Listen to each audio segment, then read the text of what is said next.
Yu-Gi-Oh! Is a manga and anime which spawned an insanely popular real-life card game. A large part of my childhood and many others, it's easily one of the biggest early 2000s vibes for a growing kid. It's gone on to be a massively successful and popular franchise, with the anime itself going on to produce 7 further iterations, each lasting for years upon years. GX, 5Ds, Zexal, Arc V, Vrains, Sevens, and Go Rush. But today we're mainly here to talk about Kazuki Takahashi's original manga, Yu-Gi-Oh! Where it all began.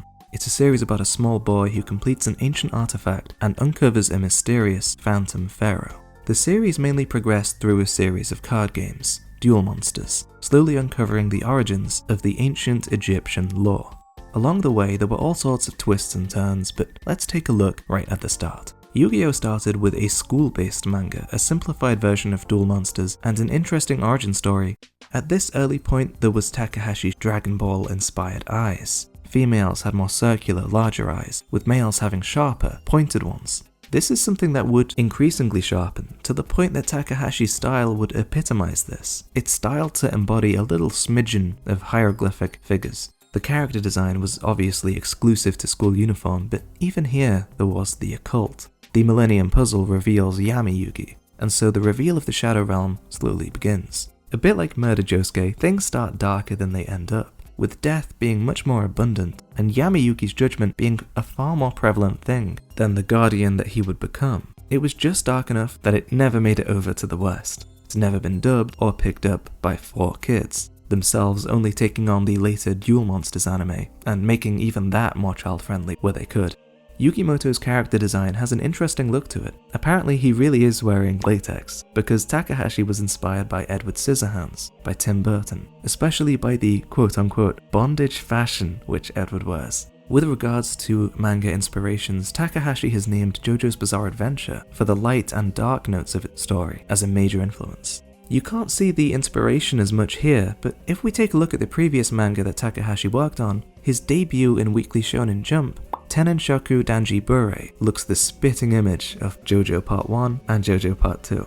In terms of the card game aspect itself, the series was inspired by Takahashi's experience and fondness of playing Dungeons & Dragons with his friends as a kid. Taking it from there, the projection of Duel Monsters and the technology of playing a game through holograms was an idea he literally got from Star Wars, apparently. Literally that little chess scene.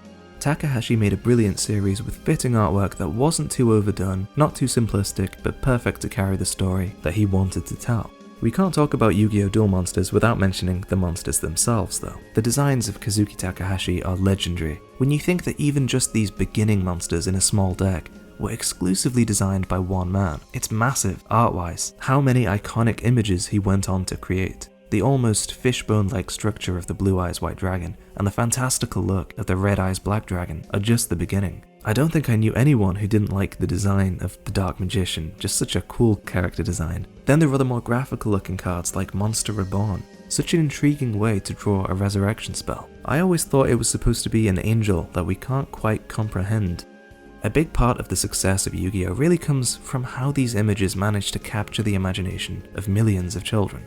And that stems directly from the designs of cards just like this. Not to hijack a different topic and parade it in this video, but Takahashi was able to draw visually striking and surreal illustrations in a way that makes you really hate the existence of AI art. The man created so many whimsical and hypnotic pieces, the kind you could just keep on looking at indefinitely, and he did it all by himself. You can see the inspiration of fantasy on characters like Blackluster Soldier, Curse of Dragon, and Dark Eyes Illusionist, the reference taken of ancient gods and deities when you see Exodia, or the Forbidden God cards, Obelisk, Slyther, and Ra. Being a kid, I remember just thinking, this is awesome, but looking back it's actually really fascinating how this is a weekly manga series which developed all of these cards alongside its release. Most of them went for ultimately a quasi-realistic anime style, but some of them were drawn with comic relief, with a whole slew of Pegasus cards being comedic versions of others. And then you really need to look no further than the fact that there are almost double digits worth of successor shows to see that the potential of Yu-Gi-Oh! Was always limitless. But admittedly, I only really watched the original show, and then enough of GX to realize that they were never going to have crossovers with the older characters. The monsters are evenly distributed in their art style for the first 2 parts. But then with the futuristic 5Ds, there was a prevalence for science fiction and more cosmic space-oriented monster cards. The same is with the more robotic cards, when it comes to the kind of societies Exile introduced. But the more I talk about that, the more I get further away from the DNA of the franchise. Takahashi really birthed this series and passed it on to not just millions of kids, but slowly into the hands of others. He did the original deck of cards, and after that he did additional cards as the series progressed, like Jinzo, Dark Magician Girl, and Buster Blader. Then, as the series progressed even further, he started to just introduce them as line work in the manga, leaving the interpretation for the actual cards up to others. He would then go on to simply conceptualize some cards, leaving their creation and addition to others. The entire time, Takahashi displayed a really great skill of both creating, producing, and directing the vision for this series. And even more recently, he actually animated a shot of Yugi dueling in the Dark Side of Dimensions. A really neat thing to do. And the timing that comes with animation isn't usually an easy thing to be able to just pick up, but it's a great shot. Obviously, from there on, the series would go to the hands of others, and new rules and techniques of how the game is played would be developed all the way to the current day. For Takahashi himself, he stuck mainly to short series or one-shots for manga production. His style developed a little more, which is cool to see. One of these series, the comique, incorporated cute chibi styles, and the other, Drump, kind of looked a little like Kingdom Hearts with a nice blend to it. The art books for Yu-Gi-Oh! Alone demonstrate his artistic prowess more than I ever could, so check out those for some brilliant compositions. But yes, unfortunately, it came to pass that Kazuki Takahashi died at the age of 60 just last year. This was a video that I had in the works for a while, but never quite got around to finishing it. Seeing the fans' outpouring of love towards his work shortly after really shined a light on this artistic journey in a way that I felt I just wanted to compile and add some commentary to from another big fan whilst I was growing up.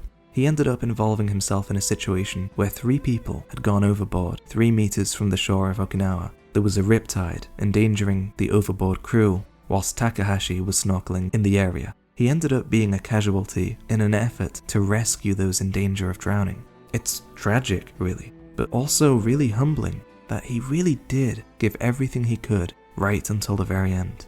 Rest in peace, Kazuki Takahashi, and thank you for everything.